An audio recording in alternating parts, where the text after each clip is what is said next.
Hello again, everybody. Red of Half Century collecting sports cards, and I'm going to get back to showing some more of my favorite baseball cards.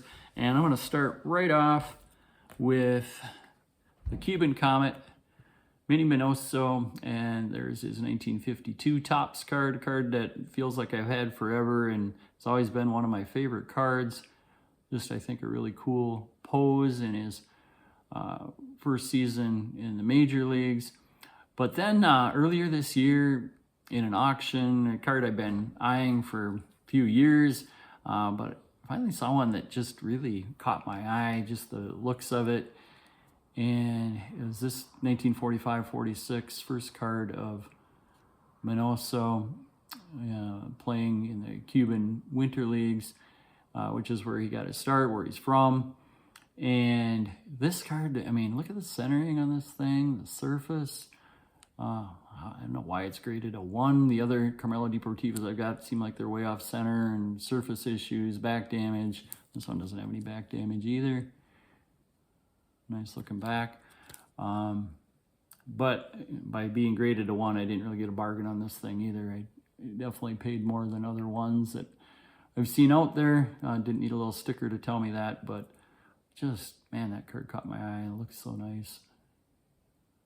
And I'm happy to now own it. He then was signed, so back to his story, signed in 48, so a year after the Indians signed Larry Doby, and the same season they signed Satchel Paige.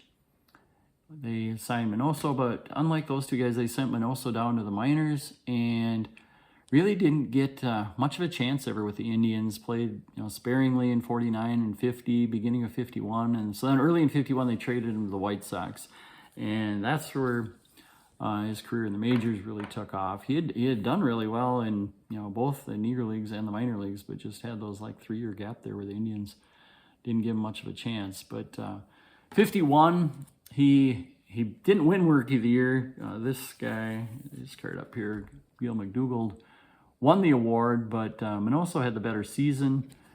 You can compare stats if you want. And they were both good fielders. When they first came up with Gold Glove Awards, Minoso won it, 57, and he won a few more after that yet.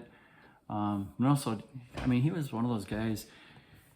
He'd steal 30 bases, hit 20-plus home runs, lead the league in triples, lead the league in hit by pitches, score over 100 runs, play great defense.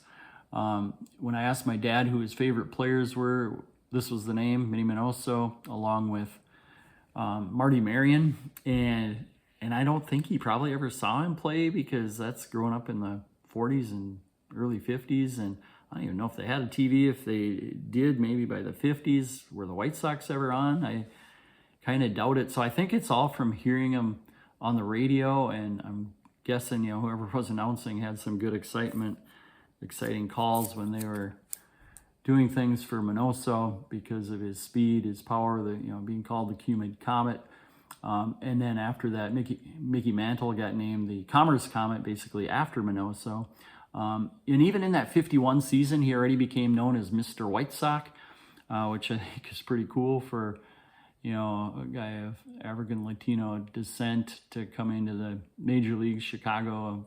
He was their first black player, and he already is known that first season as Mr. White Sox. Kind of the same thing that Ernie Banks got known as Mr. Cub in Chicago. The two of them sang the 7th inning stretch once with Harry Carey. That would have been pretty cool to listen to. But I actually got to see Minoso play too, but by then he was in his mid-50s, and it was almost more of a publicity stunt. They brought him up, and he did get a hit. He was like 1 for 7 or 1 for 8 or something with the White Sox in his mid-50s. He was a coach.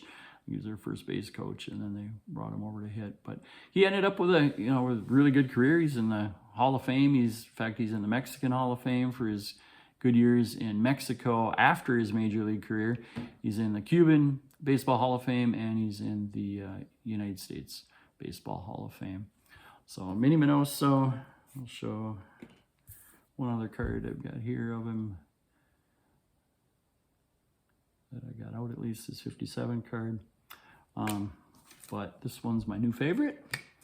And since I'm showing this card, I thought it seems like I've gotten into a little pattern of picking up some black and white cards this year.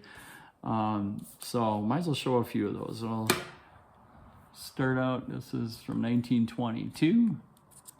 Epirixie is another Hall of Famer. W575, Pittsburgh Pirates. I think that's a really cool looking card.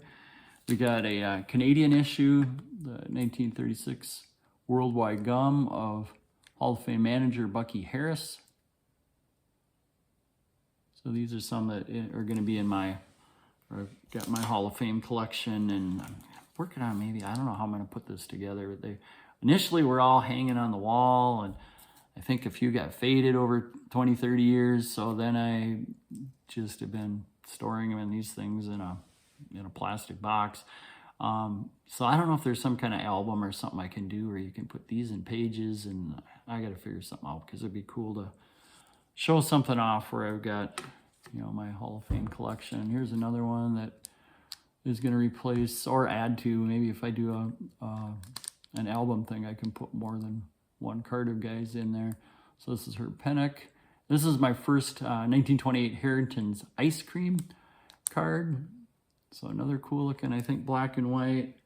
And I got one more here, black and white, that I have not picked up too long ago.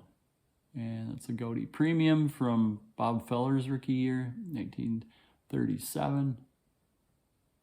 And I just had stuff from the 50s of him, so I thought this was kind of cool to get. It's a little oversized card, but man, that's a cool looking picture of Bob Feller. So that's all I've got today. Thanks for watching. If you're one of those in Strongsville, I hope you're having a great time. Would love to be there someday. I continue to coach high school baseball. I thought I might retire from that after my kids are done playing, but I think I like it too much. It's drawing me in, and I'm still coaching, and I probably will for a little bit, the way it seems, because it's a lot of fun. Helps when your team's doing well too. And now we're in the spring getting to play some games, and we're out of the gym, so nice for northern Minnesota. All right, thanks for watching. Catch you next time.